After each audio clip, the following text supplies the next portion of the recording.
네, 이번 시간에는 2020년 제3회 제3과목 공업 계층 및 전기전자 제어 문제에 대해서 알아보도록 하겠습니다. 우선 41번입니다.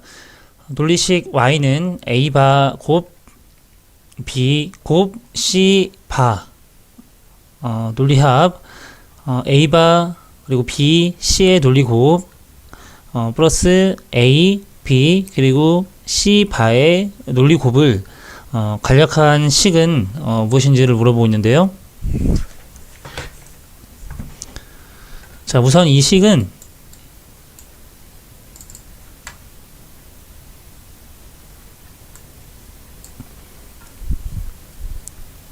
그대로 적어보면, 자, y는 자, a바와 b 그리고 c바 그리고 a바와 b 그리고 c 논리곱 그리고 a, b, c 바의 논리곱으로 이루어져 있습니다. 그럼 여기에서 그 공통되는 부분이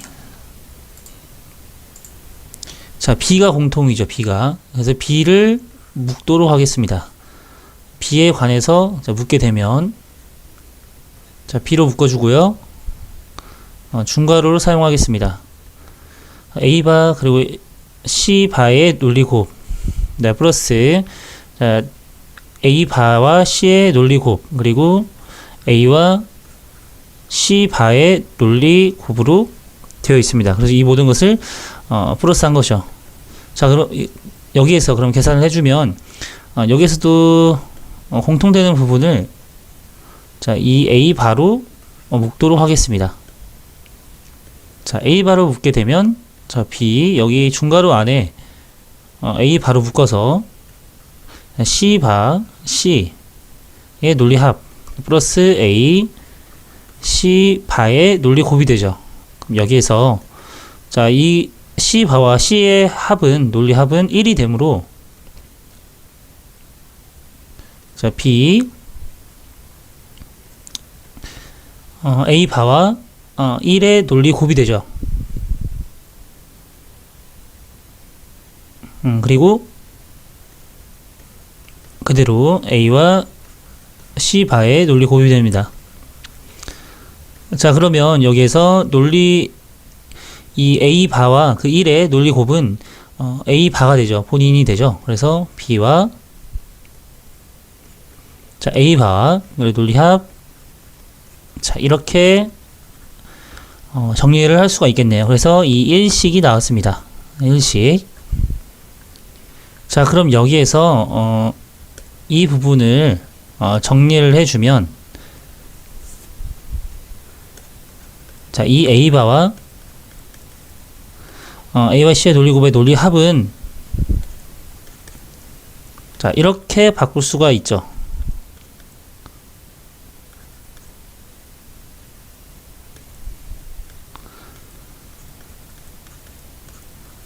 자, 이것은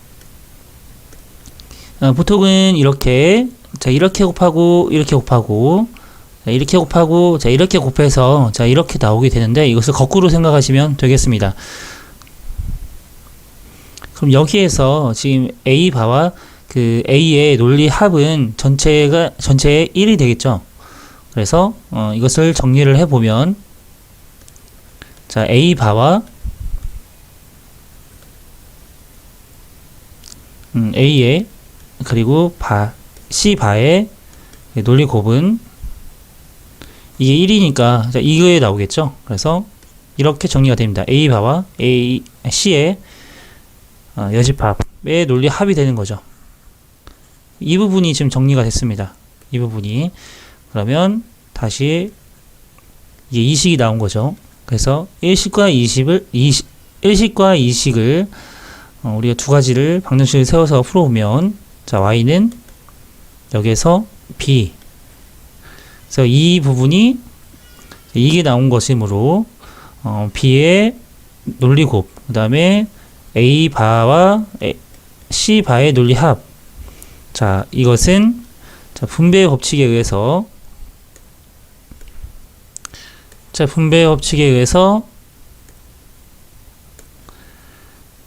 B와 A 바의 논리곱 자 플러스 B와 C바의 논리 곱으로 나타낼 수가 있겠습니다. 그래서 답은 자 이렇게 나오겠죠. 자, 이 문제에서는 이렇게 그 거꾸로 이렇게 생각할 수가 있는지 없는지가 중요하겠습니다.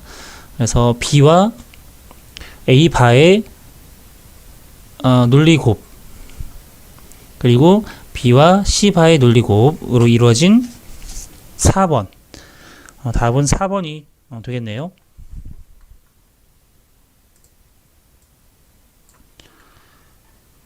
이어서 42번입니다. C1은 3 마이크로페럿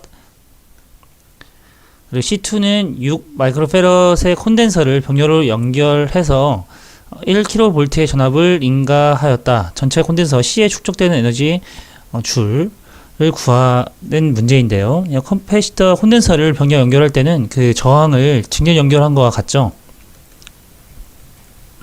저항을 직렬 연결한 것과 같습니다. 그래서 C1과 C2를 그 더해주면 그 병렬 연결한 그 합성 카패시터 그 크기가 나오죠. 그래서 9 마이크로페럿이 나옵니다. 카패시터 콘덴서의 그 정전 에너지 구하는 공식은 자 2분의 자 전압 곱하기 전하죠. 그래서 여기서는 Q는 CV이므로 이것은 2분의 1 V 곱하기 CV 해서 2분의 1 CV의 제곱이 되겠습니다. 자, 그럼 여기에서 합성 콘덴서는 여기 지금 9 마이크로페럿이라고 했죠. 자, 9 마이크로페럿이라고 했으므로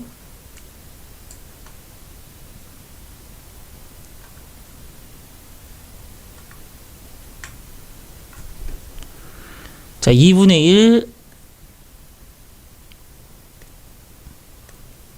자, 2분의 1입니다. 2분의 1 곱하기 C는 여기 9 마이크로페럿이죠. 마이크로는 10의 마이너스 6승이죠. 10의 마이너스 6승. 자, 곱하기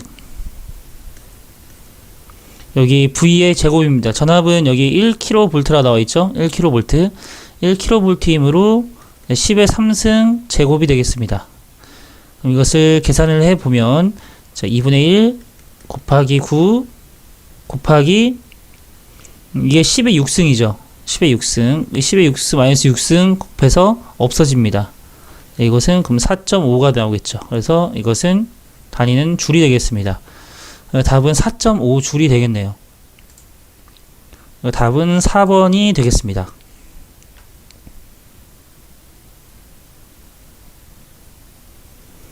여기에서 그 C라는 것이 나오는데 이것은 C는 용량을 뜻하죠. 용량.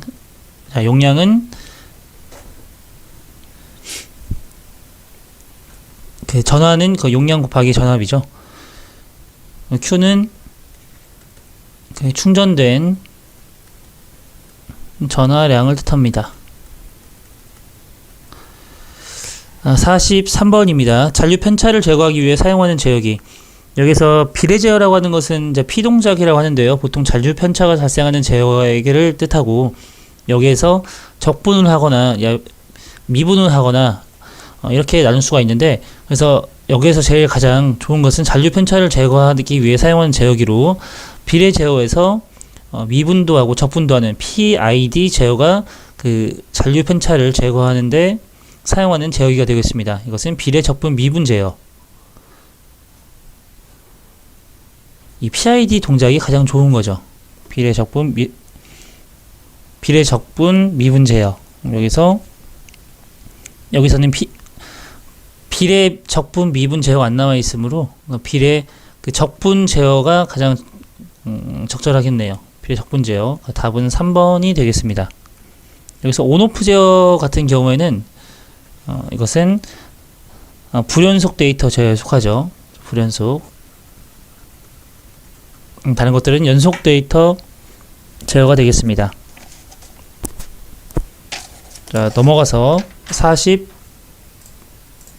44번입니다. 다음 그림은 제어 밸브의 고유 유량 특성에 대한 것이다. 기억 곡선에 대한 특성.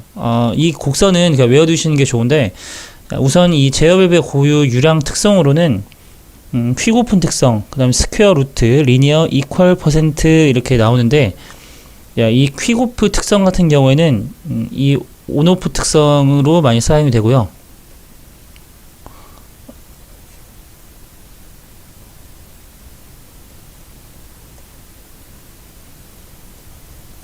스퀘어 루트와 리니어도 많이 사용이 되는데, 이것은 보통 조절용으로 많이 사용이 됩니다.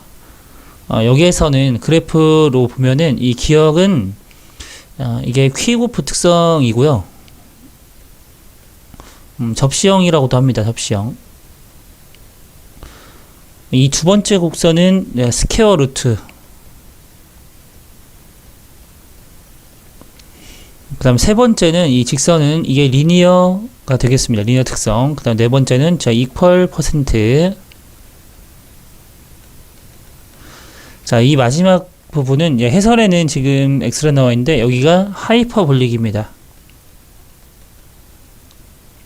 여기 해설에 이 미음도 하이퍼볼릭이라고 적어주시면 되겠습니다.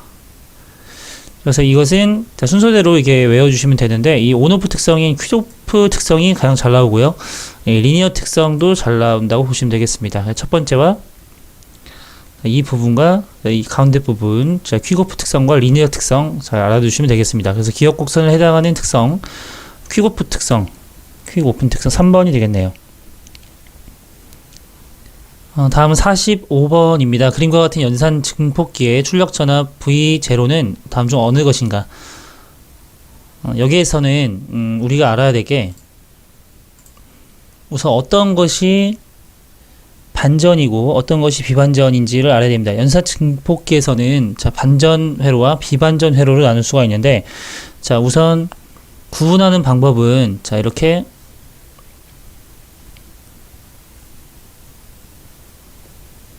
마이너스와 플러스가 있습니다. 그리고 여기 출력 단자가 있다고 한다면, 자, 이 두 개의 입력 이게 단자가 있는데, 여기 플러스로 입력 단자가 연결이 되면 이것은 비반전입니다. 여기 마이너스로 입력 단자가 연결이 되면, 자, 이것은 반전 회로가 되겠습니다. 여기에서 그럼 여기서 지금 문제로만 봤을 때는 지금 입력 단자가 플러스로 연결이 되어 있으므로, 자, 이것은 우리가 반전 비반전 중 비반전으로 볼 수가 있겠네요. 여기에서 반전과 비반전 회로에 우리가 차이점을 알아야 되는데, 자, 우선은 우리가 그 입력 단자가 마이너스로 연결이 되어 있을 때 반전 회로인 것을 알아야 되고, 그리고 플러스로 그 입력 단자가 연결되었을 때 비반전인 것을 구분할 수 있는 상태에서, 반전은 이 입력이 VS죠. 지금 입력이 VS는 출력 전압은 입력 전압과 출력 전압은 0이 되겠습니다. 반전 회로의 경우. 비반전인 경우에는 VS와 입력 전압과 출력 전압은 같겠습니다. 자, 이것을 증명하기 위해서는 이 키르히오프 전류 법칙을 우선 우리가 생각을 해야 되는데요. 우선 우리가 그 문제를 풀기 위해서는 그 반전 회로와 비반전을 구분할 줄 알아야 되고, 그리고 반전 회로일 때는 어떤 특성을 가지고 있는지 이렇게 두 가지 정도만 알아두시면 되겠습니다. 그럼 우선 우리가 비반전인 것을 알기 때문에 입력 전압과 출력 전압은 같다라는 것을 알 수 있죠. 그래서 여기서 답은 2번이 되겠고요. 여기서 추가적으로 연산 증폭기 OP라고 하죠. OP앰프 그 특성을 5가지 정도 아셔야 되는데, 중요한 부분이 두 개의 입력 단자가 있고요.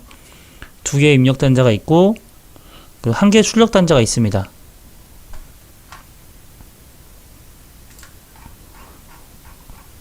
두 개의 입력 단자, 그 전원 2개, 입력 2개, 그리고 전원이죠. 지금 전원 2개, 그 입력 2개, 그리고 출력 하나 해서 총 5개 단자로 구성되어 있고,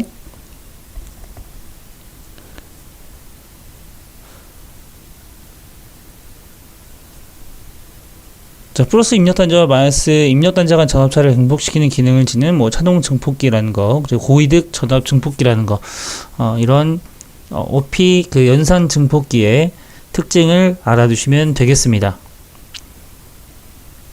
46번 보시겠습니다. 삼성 유도 전동기의 회전 방향은 전동기에서 발생되는 그 회전 자개의 회전 방향과 어떤 관계가 있는지를 물어봤는데요. 여기에서는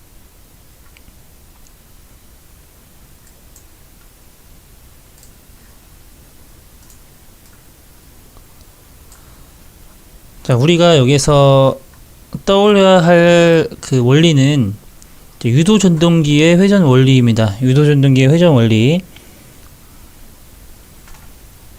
여기서는 유도 전동기의 회전 원리는 그 아라고의 원판인데요. 아라고의 원판.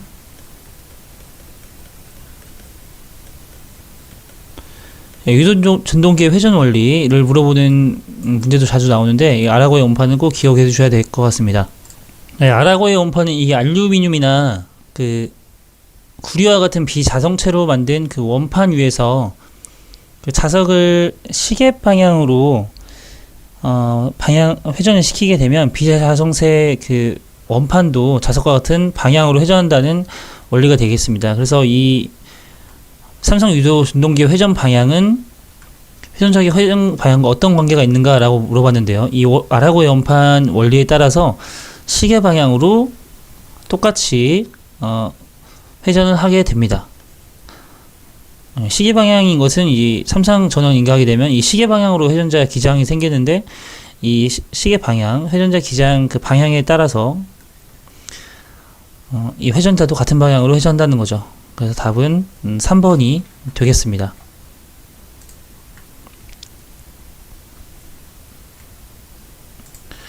다음은 47번입니다. 조절 밸브 제어 요소가 프로세스 제어 대상에 주는 신호를 물어봤는데요. 여기서 시퀀스 및 피드백 제어 용어가 있습니다. 목표값이라든지 뭐 동작 신호, 괴한 신호, 뭐 제어 요소, 조절부, 조작량, 외란이라든지 제어량, 검출부에 대한 용어 설명이 나와 있는데요.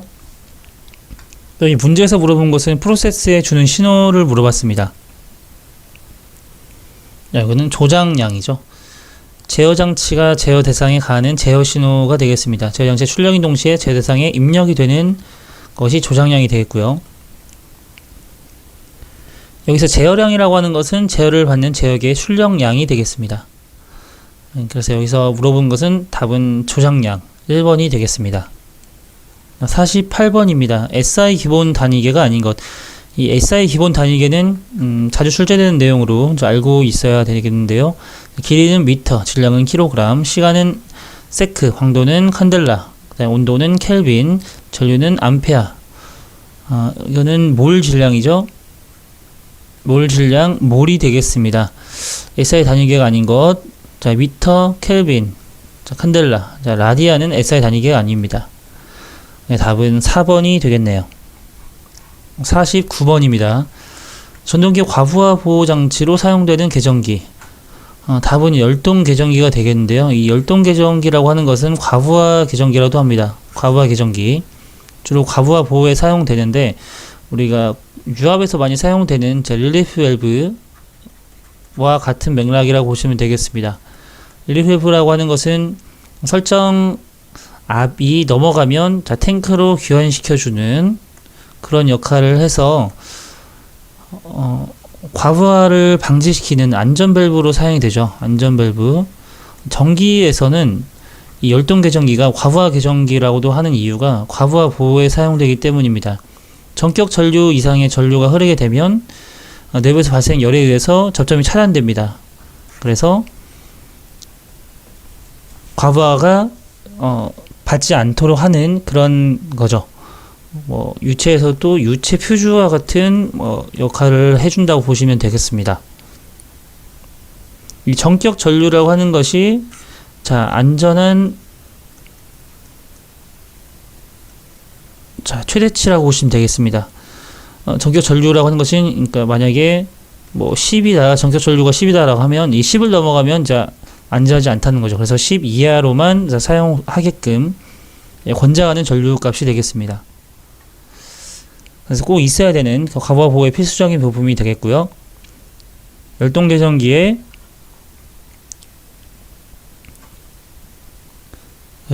용어는 THR이 되겠습니다. 자, 50번입니다. 다음은 시퀀스죠. 시퀀스 회로를 논리식으로 나타낸 것. 여기 직렬로 이렇게 연결된 것은 논리 곱입니다. 병렬로 연결되어 있는 것은 그 논리 합이죠.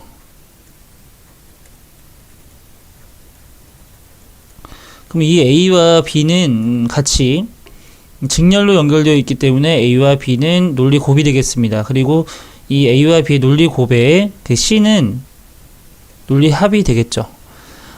여기에서 다른 것은 답은 2번이 되겠습니다. 다음은 51번입니다.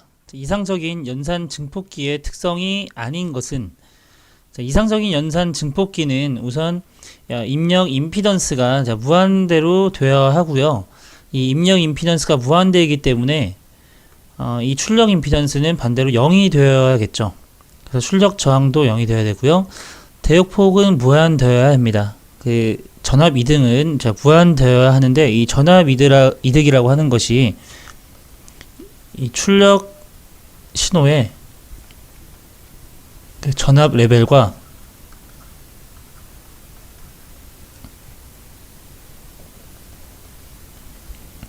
입력 신호 있죠. 입력 신호의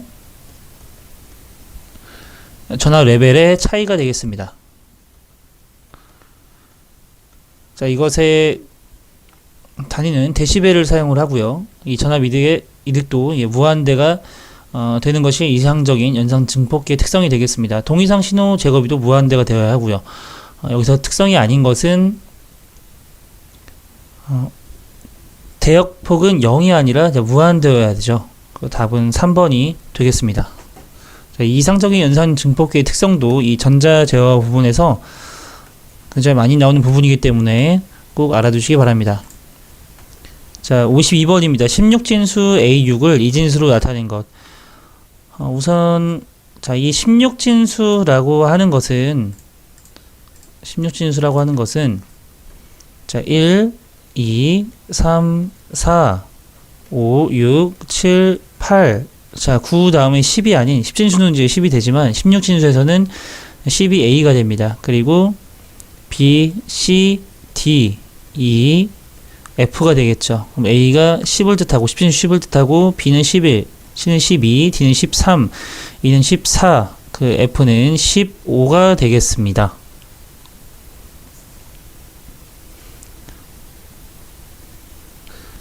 네, 16진수는 자 0에서부터 자 F까지를 뜻하는데요.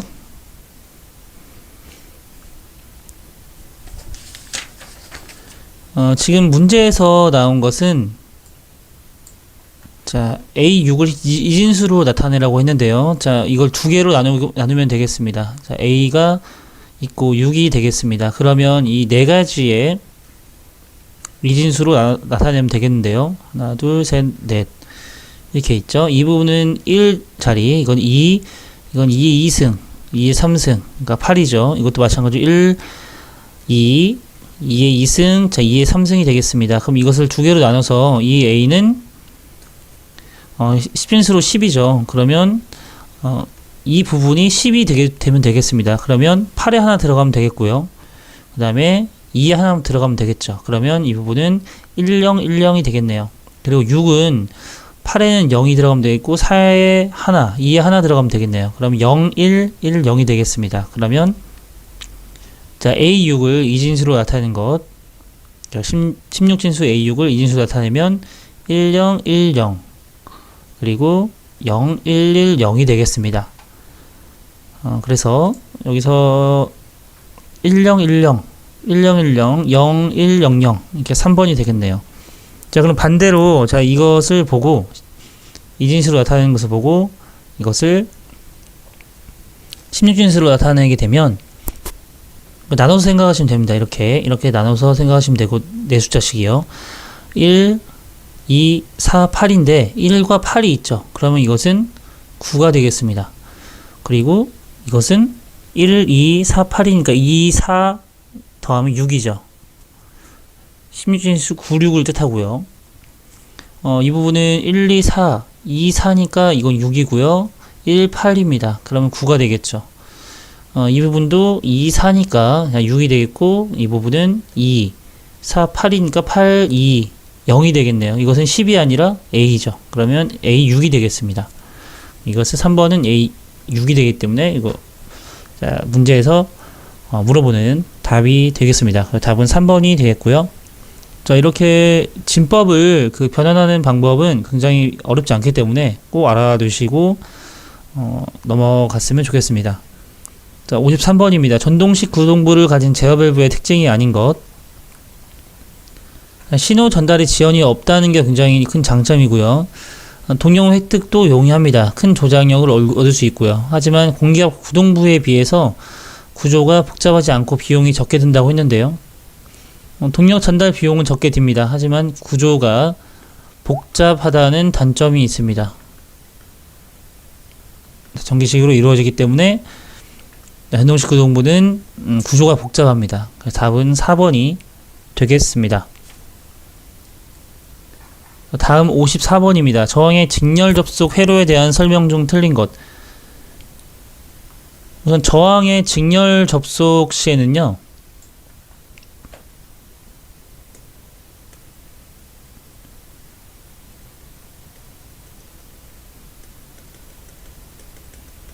자, 직렬 접속할 때는 저항을 직렬 접속할 때는 자, R은 합성 저항 R은 자, R 플러스 R2가 되겠죠.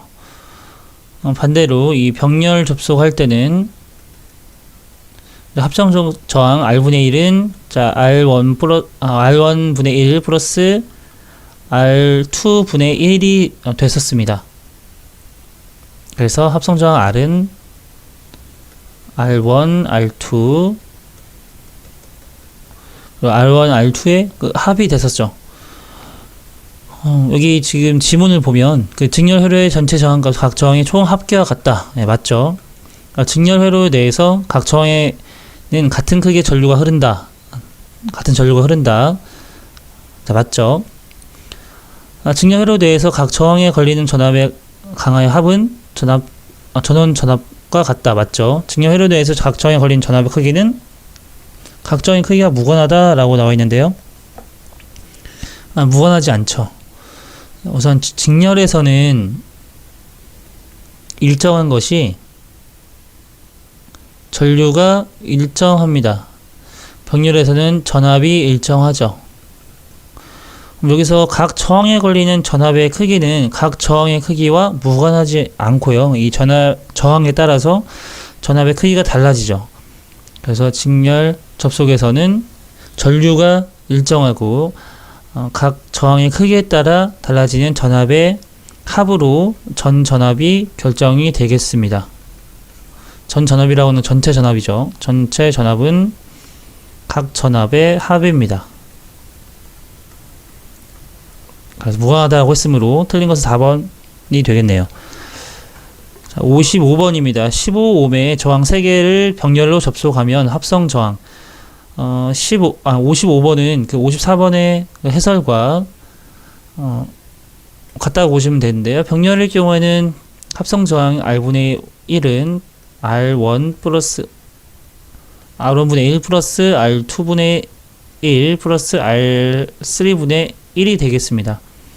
그럼 다 15ohm이므로 이것을 다 분모로 내려주면 15분의 3이 되죠.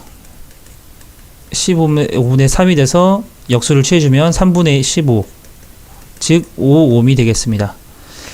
답은 4번이 되겠습니다. 56번입니다. 측정의 기본 방법 중 눈금자를 직접 제품에 대고 실제 길이를 알아내는 것.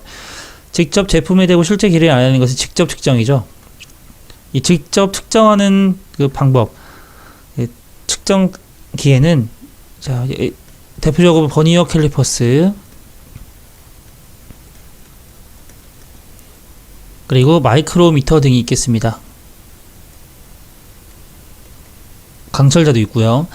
간접 측정이라고 하는 것은 측정량과 일정 관계가 있는 몇 개의 양을 측정하고 이로부터 계산에 의해서 하는 것.